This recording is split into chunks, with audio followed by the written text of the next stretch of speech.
Здраво на сите. Добро дојдовте уште во една нова епизода на подкастот на Чекајки како Годо. По добриот успех би рекол на првата епизода, благодарение на Јована, кој имаме добри гости, нели секогаш убаво поменуваме. Еве, сега ја снимаме втората епизода на овој подкаст, кој што се надевам дека ќе биде интересен за следење и ова епизода, бидејќи имаме еден одличен гостин. Јас за ви се представам, сум Кристијан Назарев, наставник во училиштето за слепи и активист за правата на лицата со попреченост. И овој подкаст уште еднаш ќе повторам дека се базира на она филозофија дека ние не треба да го чекаме Годо, нашиот Годо можеби никогаш нема да пристигне како лица со попреченост, треба сами да се бориме за нашите права и тоа ќе го правиме на еден ваков ненаметлив начин преку разговори со различни луѓе, од кои што некои и прв пат седнуваат пред микрофон. Еден таков гостин е денес со мене, едно младо, паметно дете, би рекол дете, бидејќи иако јас сум млад, тој е 3-14 години помлад од мене. Го знам уште од многу мал, кога јас завршував во училиштето за слепи четврта година, тој беше прво, второ одделение и може би е чудно за другите, меѓутоа ние бидејќи сме мала заедница се дружиме иако има голема разлика во нашите години. Тоа е Филип Величковски, одличен дечко кој што беше прво во училиштето за слепи до 9 одделение, а потоа се запиша во гимназијата Корчаген. Па да направиме еден мал контраст од искуството на Јована, која што има учено цело време во специјалното училиште Димитар Влахов, до мешаното искуство на Филип. Мислам дека ќе биде интересно да потрошиме некои 20 на минути заедно денес и да ги слушнеме неговите размислувања. Здраво, Филип. Здраво. Како си, добар? Па да, јас сум денеска добар. Добро е тоа, ти благодарам што во сред лето најде време да не дружиш, што прифати поканата да бидеш гостин во овој подкаст. Прво би почнал со тоа како е да се биде во инклузија и како е да се биде во специјално училиште. Дали можеш директно да одиме во срцето на темата? Па дали чувствуваш ти нека огромна разлика или не беше толку страшно за тебе тој премен? Како прво ти благодарам што нели ме прифати и ми дозволи да бидам во оваа просторија и да бидам сниман за подкаст. Околу твоето прашање, за мене имаше, се разбира, разлики.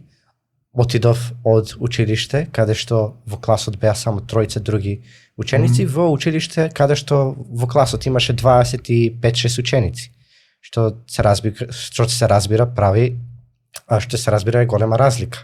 Да. Освен тоа, во Влахов користевме брајави машини, математички апарати на почетокот и брајаво писмо наедноставно, но во Корчагин брајавото писмо јас не можев да го користам, што исто така е нели голема разлика од Димитар Влахов.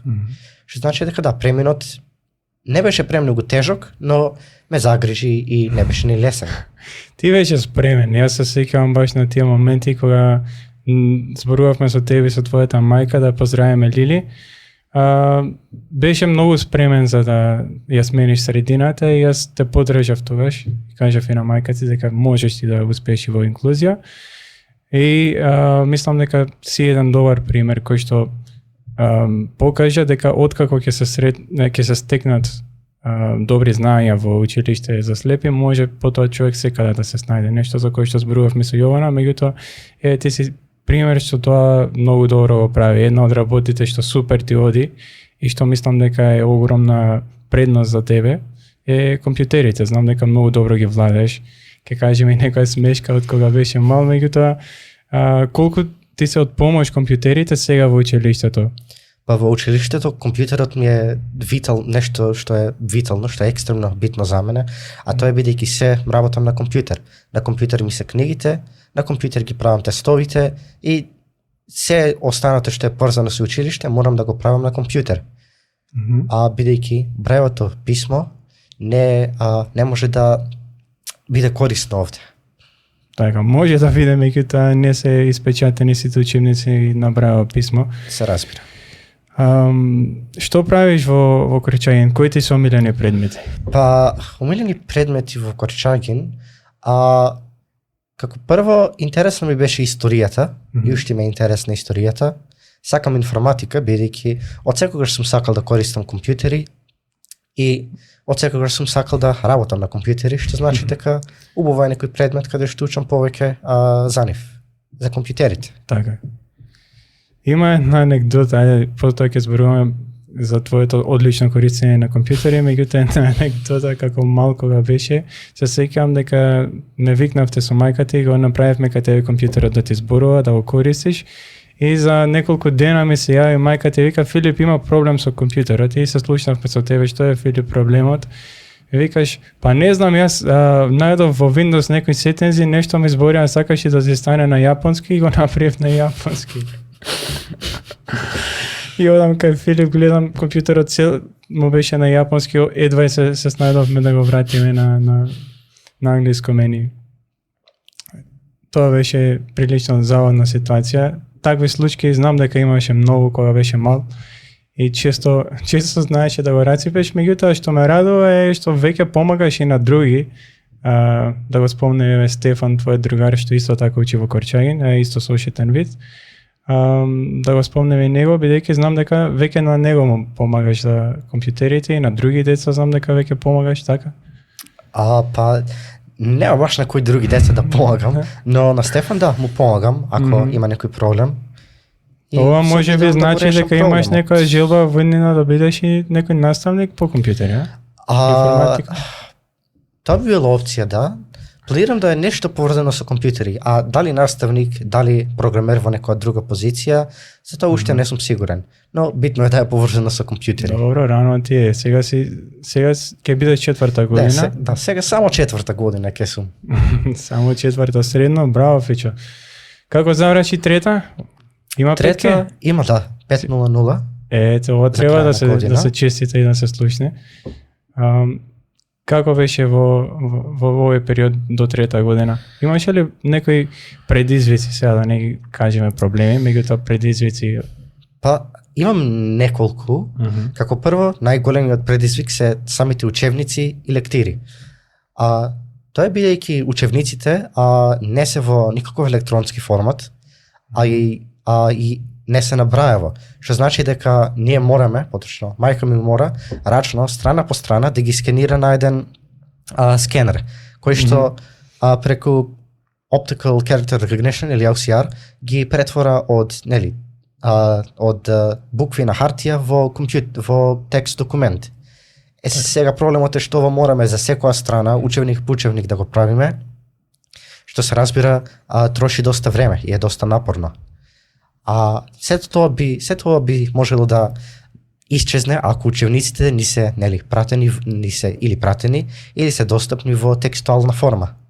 Така, знам дека Министерството прави некои напори, мене ме контактира и има обиди, меѓутоа тие се за основно образование, за средно мислам дека ти ќе видиш од тие генерации што нема да го фатат тој бран на промени, меѓутоа ајде, може би на факултет нешто ќе се смени. Каде планираш на факултет? На факултет планирам да одам во Финки, бидејќи тоа е еден од факултетите кој што е автоматски спомнат во истата реченица со компјутери и со програмирање. Затоа таму планирам да одам, а на кој смер таму ќе се запишам, уште не знам. Планирам да е нешто со помалку математика, но пак треба да е Финки. Така треба, да. Ми се допаѓа тоа дека си имаш веќе визија за иднината, малце млади луѓе тоа можат да го кажат на 17 и пол години, така? Уште малку 18. Да, уште 2 месеца. Ајде, ќе бидеш успешен, верувам во тоа. Знам дека во Влахов ти учеше и ориентација покрај бројовото писмо. Да. И знам некои случаи со тебе дека сме се дружеле. Сакаш ти да ги кажеш? Па имам неколку случаи. Прво зборуваме за движење со Белстап, така? Да, за движење со Белстап. Сите што не слушаат. Има неколку интересни случаи. Една е каде што имам сопнато или закачано неколку личности во Корчагин со стапчето, бидејќи јас нели си одам со стапчето за да знам што има пред мене, стапчето некој не внимава и се сопнува на стапот. Тоа си има случајно неколку пати. Се секаваш кога ја заменуваше работата на пајакот од центар, кога ги тргаше колите од... Да, тоа беше доста интересно, иако тоа беше повеќе на шега отколку невнимателно користење на стапот, барем така јас мислам. Ама да, тоа беше интересна случка и низ нас сме сите кога го правев тоа. Ние бевме тројца, јас уште една личност што гледа и Филип се движеше сам со стапот, јас бев со другата личност, одевме заедно. Одлучи секоја кола да треснам со стапот. Да, и Филип одлучи да им се закани на сите коли со стапот. А во меѓу време, во тие коли имаше од луѓе, во некои беа внатре седнати, во други беа од надвор, ама кога видоа Филип како решено оди на колите, сите дојдоа ги тргнаа од тротоарот. Мислам дека има потенцијал да работи во ПОЦ, така Фичо? Па, можеби, потенцијалот е екстремно низок, бидејќи најчесто бидејќи работата би завршила со моето прегазување, но можеби. Добро, се шегуваме. Ова би било еден апел, може би не шега, меѓутоа еден апел еве за сите што не гледате, слушате, не ги ставете колите на тротоар, бидејќи Фичо треба да се движи, така? Да, бидејќи треба да се движам, а лошо е да или да си го скршам стапот или да оштетам некоја кола. Да, нема да се оштети, стапот е прилично нежен, меѓутоа ете.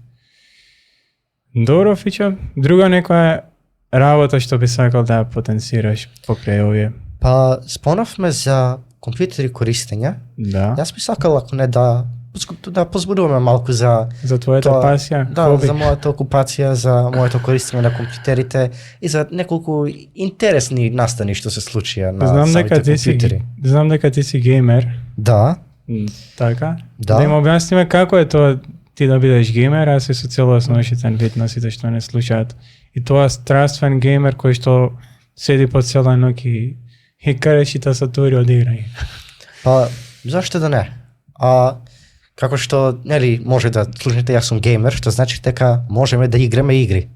Да. Сега има неколку типа на игри, имаме наједноставни текстуални игри, каде што например, постојат игри кои се викаат incremental games, каде што тие едноставно се играат најчесто онлайн и најчесто многу се едноставни, бидејќи играта е на веб страна, каде што и се игра преку притискање на копчиња и на линкови. Сега ние се разбирам, мораме да користиме говорен програм, за да се движиме и да знаеме што да притиснеме, но овие игри се наједноставни бидејќи нема многу играње, само е притиска и копчиња. Освен овие, постојат и аудио игри кои што се наменети за слепи лица. Овие најчесто немаат графика и се направени од слепи лица, но користат звук место графика за да ни објаснат што се случува околу нас. Така, стерео звук. Да, стерео. Има премногу жанрови на аудио игри, што значи дека скоро секој жанр на игри за слепи лица е полн со аудио игри. Так, сега значи имаме игри со возење, со пукање, акција, сложувалки, и така натаму, ритам. Освен овие игри, постојат и луѓе што прават модови за игри за лица што гледаат, како на пример Civ 5 или Цивилизација 5, Stardew Valley, Stardew Valley, Civ 5, Terraria, тоа е нешто како Minecraft, Slay the Spire и така натаму. Најчесто овие лица се слепи, поточно скоро секојаш се слепи, и модот ни дозволува да ја играме играта, дали преку интегрирање на говорен програм во играта или преку додавање на екстра звуци, или најчесто преку две работи измешани во едно. Така. Исто така, нешто што е многу добро е тоа што некои студија вметнуваат аксесибилни опции во нивните игри, што значи дека никој не треба да прави мод.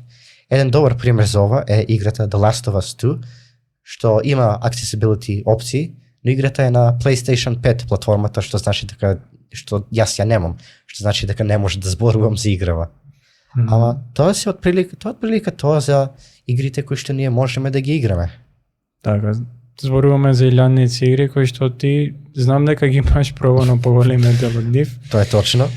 и знам дека си добар и дека го правиш тоа пасионирано. Друго некој хоби, знам дека многу сакаш да читаш, сакаш и да слушаш музики, некои музики кои што другите ретко ги слушаат. Да. Може малку и за тоа да позборуваме. Па да. Ако зборуваме за читање, јас сакам да читам книги. Околу жанрови немам омилен жанр, најчесто избегнувам романтика, бидејќи не ми се допаѓаат тие книги, но како што реков, немам баш омилен жанр, само читам она што ми изгледа интересно. Сега читам малку научна фантастика, но имам читано одредени хорор книги кои што ги имам најдено, имам читано фантазија и така натаму. Последна книга што се читал? Последна книга се вика Galaxy in Flames и ова е научно фантастична книга и доста е тажна, бидејќи се зборува за измамнување, за предавство на половина, се зборува за предавство едноставно. Половина армија е предадена од другата половина и луѓето мора да се обидат колку е можно повеќе да преживеат, иако знаат дека не може да се спасат од ситуацијата во која што се. Така. Да спомнеме и дека овие книги најчесто ги читаш на англиски. Да. Така и ги читаш со твојот компјутер. Да, ги читам најчесто на англиски со мојот компјутер и најчесто ги барам во PDF формат или во аудио верзија. Бидејќи се разбира, ние не можеме да ги читаме хартиените верзии, а да терам мајка ми да ми ги скенира е премачно. И онака веќе мора да ги скенира учебниците. Не треба екстра книги да ја давам. Екстра работа. Да. За ова што спомнавме дека ги читаш на англиски, има исто една интересна случка како мајка ти открила дека ти знаеш многу одлично да зборуваш англиски и тоа било во 4-то одделение. Можеш да ни раскажеш за тоа? Па зошто да не? Од она што се сеќавам, дојдоа во училиштето Димитар Влахов, Турци, зошто не знам, не се сеќавам, ама проект претпоставувам. Да, проект сигурно некој. Erasmus Plus. И си зборував јас малку со нив, нели, си кажавме неколку зборови и мајка ми по некој време вика, јас не знаев дека ти толку добро знаеш англиски. И тогаш беше една другарка со неа што знае англиски, јас одлучив ај со неа да зборам англиски и едно пола час зборував англиски без престан и мајка ми беше доста импресионирана од тоа. И од прилика да, така дознав дека доста добро го владеам англискиот и дека не ми е воопшто проблем да го зборувам. Браво. Денеска, барем, поточно не денеска, овие денови повеќе англиски отколку македонски зборувам, бидејќи најчесто зборувам со луѓе од други држави. Така. Зошто зборуваш со луѓе од други држави? Па како прво, нема премногу слепи лица во Македонија со кои што добро се знам, со тебе да, и уште со неколку, но се разбира полесно ми е како прво со слепи лица да зборам, бидејќи и јас и тие сме слепи, и си ги знаеме маките, но бидејќи, како што реков, нема премногу во Македонија, ги барам во други држави. И најчесто тоа го правиш онлайн? Да, онлайн. Не можеме преку физичко присуство се разбира да зборуваме, ама онлайн. Меѓутоа, знам дека имаш и неколку добри примери на другари и другарки во Корчаген сега што стекна. Може би не се толку знае колку големи пријателства, ама да. Добри искуства, не? Па да, добри добар е, убаво е што, нели, си зборуваме. Како што и ти рече, не се дружиме колку што се дружам со слепите лица, но многу ми е убаво што успевам да разговарам со мои соученици. Добро е што, нели, тие колку толку ме разбираат и добро е што можеме муабет да си правиме. Имам излезено со неколку другарки на кафе и тоа е нешто што би сакал да го повторам уште неколку пати. Уште многу пати. Да, уште многу. Ама освен тоа, да. Повеќе другарки, не другари. Па и другари може, ама се разбират другарки би било поинтересно. Да, поубаво е. Тоа е исто веќе интересно да се разгледува од твоја гледна точка, бидејќи си 17,5 години, така? Па да, би рекол дека може би било интересно, но од друга страна не сум единствената личност што има 17,5 години. Така, да го поздравиме твојот клас и твоите наставници, професори во Корчаген. Поздрав од мене кон сите вас. Многу ми е мило што добро да се вклопи таму и Сега нека те чекаат во Финки, знам дека и таму ќе се вклопиш, дека си многу паметен дечко, внимателен, скромен. Филип е човек, млад човек кој што не сака никој да повреди и многу е повлечен интровертен, меѓутоа има многу можности и знаење во себе и се надам дека секој што го гледа ќе му даде шанса да успее. Знам дека има уште неколку хобија од типот на шоудаун, спорт за слепи, голбал исто спорт за слепи. Да. Да зборнеме и за нив. Зошто да не? Може. И за твојата желба за спортување? Па да, зошто да не? Убаво би било да позборуваме за овие спортови, за проблемите кои што сега ги имаме со нив. Ајде да почнеме прво да ги објасниме спортовите, бидејќи не сум зборувал до сега за голбал, за шоудаун. Може да ги објасниш ти? Може. Како прво одиме со голбол, еден од попознатите спортови за слепи лица. Голбол се игра со звучна топка на сала која што е 9 метра широка и 18 метра долга. Така. И целта е 3 на 3 играчи се игра и како повеќето спортови со топка, целта е топката да се дадат голови и да се брани голот. Ова се разбира, можеме да го правиме бидејќи, како што реков, топката е звучна и полна со звончиња, кои што права звуци кога тркаламе. Така. Кој сака да научи повеќе, да оди на YouTube и да напише голбал. Да, тоа е точно. Добро, за шоудаун? За шоудаунот е нешто како пинг-понг, се игра на маса која што прилика 3 метра долга. И исто како во голбол, целта е да се брани гол и да се даде гол со топче, користејќи палка.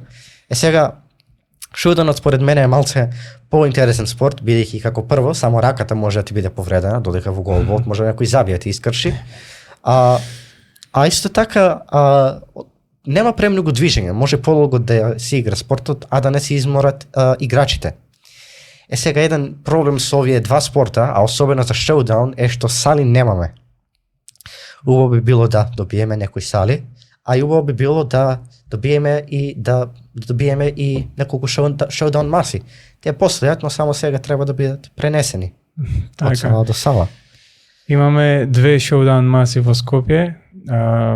Едната е во Михајло Пупин, другата е во Јосип Брз Тито гимназиите и се во собственост на град Скопје и сега се обидуваме со Филип, правиме некои напори да ги пренесеме во сала која што ќе ни биде достапна 12 месеци во годината, бидејќи во овие две сали немаме пристап 12 месеци, а Филип е пасиониран малци во однос на шоудаун, многу сака да игра и се надеваме дека ќе побудиме интерес кај градските власти за оваа маса да стигне на некое подостапно место за нас како лица со ошетен вид. Добро, Филип, ти благодарам за се што сподели. Дали има уште нешто што би сакал да додадеме? Уште нешто, јас би сакал ова да го спомнам, како прво околу масите, според мене не е премногу тешко да се однесат масите, да се преместат поточно, не би требало да кошта премногу, што значи убаво би било ово да се направи.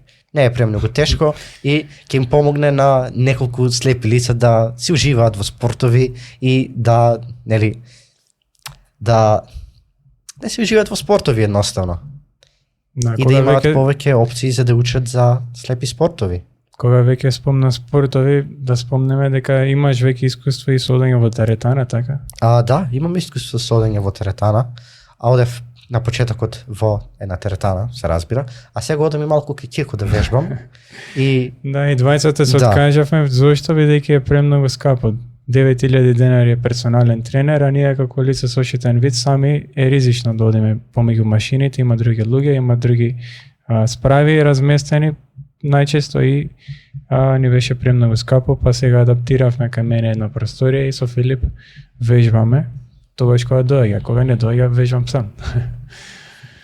Се надевам повеќе ќе вежбаме во иднина. Исто јас и се надевам дека ќе се отвори нешто, некоја теретана каде што слепите ќе може да доаѓаат и да бидат водени од асистенти. Кога зборуваме за асистенти, убаво би било и да се, ако не е рестартиран, да се рестартира проектот за асистенти, но јас не сум многу вмешан за ова, повеќе кико треба да биде испрашан, но ете и овде како спомнувам ова. Да, има некои прекини во асистенцијата кои што Филип ги почувствува неколку пати во неговата кариера како ученик, му се менуваат некојаш асистентите, некојаш ги нема по неколку месеци бидејќи не се плаќаат навремено, меѓутоа ајде да не бидеме негативни, оваа втора епизода јас тука некаде би ја привршил. Ти се заблагодарувам, Филип, што дојде, што учествуваше во овој подкаст летно време, да не бидеме и предолги, сакам сите да уживаат додека не слушаат, да не губат време на плажа. Еве, тоа може би да биде последната смешна ситуација што ме кажа за шахот, бидејќи ти играш и шах. И ми кажа дека една од причините зашто многу од луѓето противниците со кои играш шах ти бараат ремија за да отидат каде? На плажа. Во Охрид бевме, игравме со луѓе, скоро секоја втора партија реми беше, небитно дали победувам или губам, битно е да заврши партијата дали за плажа, дали за одмор или за некоја трета причина. Така, ето уште една анекдота од Фичо. Се надам дека ми бевме интересни, дека уживавте во оваа епизода и дека не бевме премногу критични. Меѓутоа некои вистини се вистини, мора да се знаат, мора да се слушнат и се надевам дека ќе не следите во иднина. Лајкнете, пишете ни некој коментар, бидете ако треба и критични, дајте ни некои насоки. Сакаме да се подобриме, сакаме да бидеме како подкаст подобри и да носиме интересни гости. Гледам дека во првата епизода имаше добар интерес.